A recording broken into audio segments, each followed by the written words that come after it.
Hola, mi nombre es Julio Guzmán y voy a presentar una revisión sistemática de literatura titulada Representación gráfica de las comunicaciones vía correo electrónico. ¿Por qué realizar una investigación de esta índole? Bueno, el correo electrónico es un medio de comunicación, de envío de información eficiente y la información cada vez es más valiosa. Por ejemplo, pregúntese usted si tiene una cuenta de correo electrónico en Gmail, desde hace cuánto la tiene, qué información tiene ahí, cuán valiosa es y si tiene alguna forma de representar el valor de esa información que ahí contiene. La misma empresa Gmail reportó que para el 2018 tenía más de 1.000 millones de usuarios y está hablando de 72 idiomas y aproximadamente 2.8 millones de mensajes por segundo. Así que la cantidad de información que se envía es increíble, es un volumen enorme. Sabemos que la información es muy valiosa. El problema es que representar esa información no es trivial. Representarla de forma limpia y clara no es fácil y no hay una sola manera de hacer esa representación. Pero si se realiza una buena implementación y una buena visualización de esta información, ese es un excelente punto de partida para entrar en conciencia de los datos que se tienen y sacarle el máximo provecho a estos. Marco teórico de esta investigación: describir las herramientas de visualización de correos electrónicos existentes, sus funcionalidades y en qué contextos fueron utilizadas. Como objetivos específicos, identificar las herramientas de visualización, identificando en qué contextos fueron implementadas y comparar las herramientas de visualización registradas. Se realizó una revisión sistemática de literatura y los criterios de aceptación fueron para rango de fechas a partir de 1996 hacia adelante. Y este año, 1996, no se eligió de manera antojadiza. Es porque en el 96 se publicó el Post Office Protocol, o POP3, que es uno de los protocolos utilizados por los servidores de correo electrónico más usados, al igual que IMAP. Así que se parte de ese punto.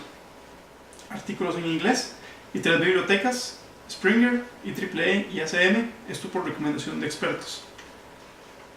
Esta es la hilera de búsqueda utilizada y se consideraron, por ejemplo, sinónimos para email como electronic mail o email con un guión, pues algunos autores lo escriben de esta manera y era válido considerarlo dentro de la investigación.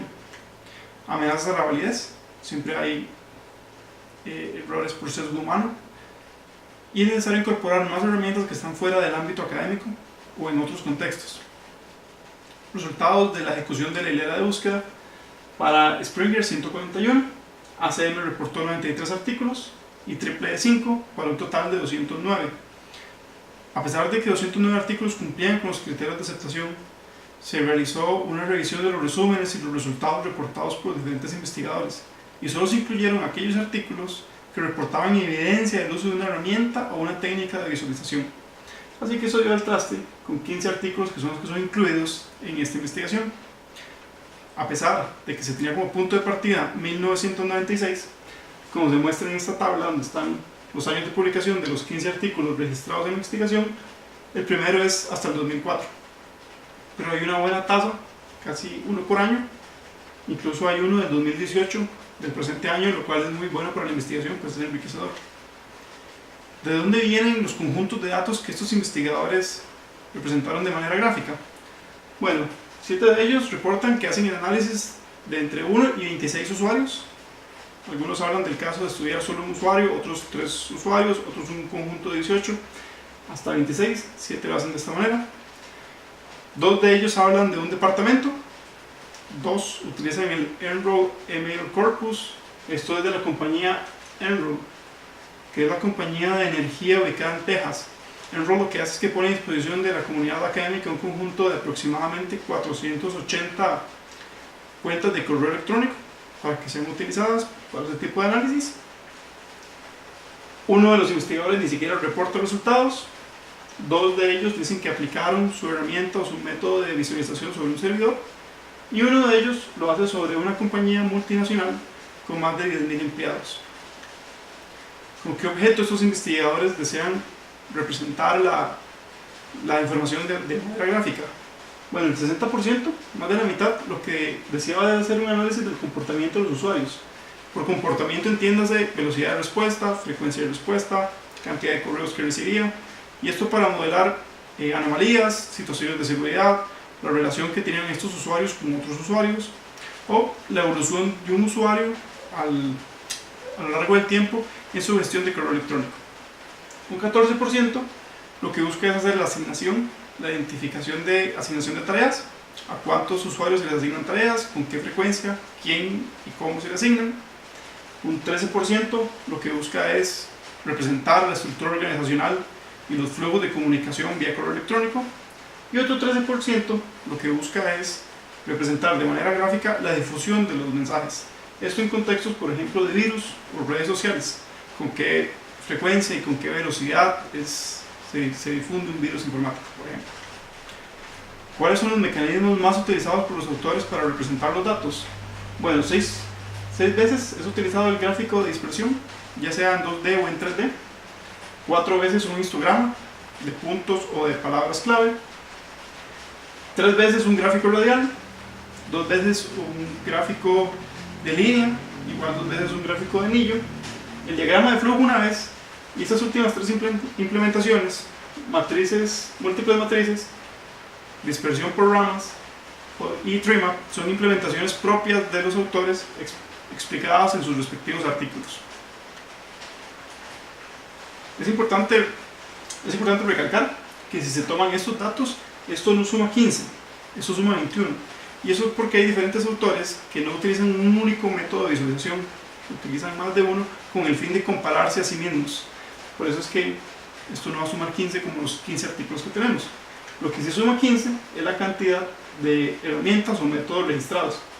Hay autores que deciden no bautizar su herramienta o sencillamente hablan mención de un conjunto de métodos o algoritmos para representar la información de manera gráfica. Así que, respetando la decisión del autor, los autores, se le llamó método 1, método 2 y así sucesivamente hasta el método 6, pues son 6 los autores que no utilizan una herramienta con un nombre propio. La mayoría de las herramientas lo que consideran son como criterios para representar la información de manera gráfica: el remitente, destinatario, el asunto del correo, la fecha de envío del correo, la cantidad de correos electrónicos enviados entre el destinatario y el remitente, el cuerpo del correo, las relaciones sociales entre los distintos destinatarios, el rango del usuario dentro de la organización o un grupo, el tiempo de respuesta del destinatario, si el correo es enviado como respuesta o replay, se diría en inglés, el dominio de la dirección, por ejemplo, si yo envío un correo electrónico, llegará con el dominio @ucr, si el correo es reenviado solamente, si el correo es recibido por copia, lo que quiere decir que el usuario no era el destinatario principal, la comunicación entre distintos servidores y las listas de correo electrónico de los usuarios. De las herramientas reportadas, Email Mining Tool o EMT, que es desarrollada por la Universidad de Columbia, es la que tiene los mejores resultados, toma la mayoría de los criterios y además dentro de la investigación hacen mención a que la herramienta hace modelos y tipificaciones de usuarios. El artículo que menciona el método 1 es el segundo que considera más criterios, y en realidad el método 1 es una implementación de EMT a la cual los autores le agregaron el agrupamiento por dominio de las direcciones de correo. Hay datos interesantes que muestra esta gráfica, como por ejemplo el cuerpo del correo no es un dato tan utilizado, pero el remitente y el destinatario son datos críticos para cualquier visualización de correo electrónico. Como conclusiones, como muestran estos datos, no hay una sola forma o una sola herramienta que cubra todas las aristas o todo el espectro.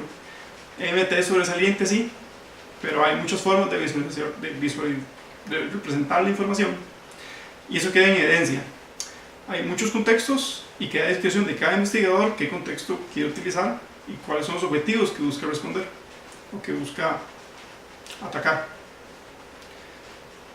Las pruebas no son homogéneas, como mencioné anteriormente. Algunos investigadores dicen: yo hice mi implementación sobre un servidor, y no dicen el tamaño del servidor, la cantidad de usuarios que tenía, el tiempo que se registraron los datos, lo cual es un problema porque hace que la comparación entre las herramientas sea injusta.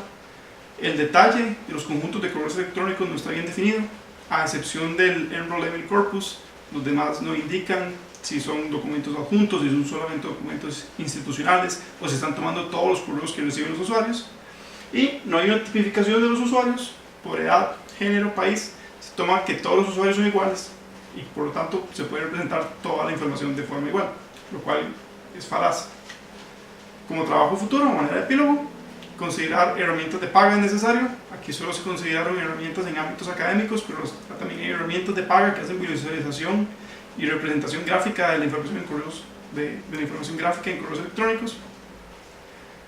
Solo un artículo reporta visualización en tiempo real, que es el artículo en el 2018 que habla de contextos de móviles, pero eso es una ventana de oportunidad que está ahí.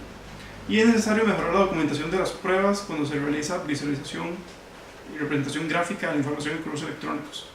Además, es importante considerar los esfuerzos de compañías como Google Analytics, que trabaja justamente en este ámbito.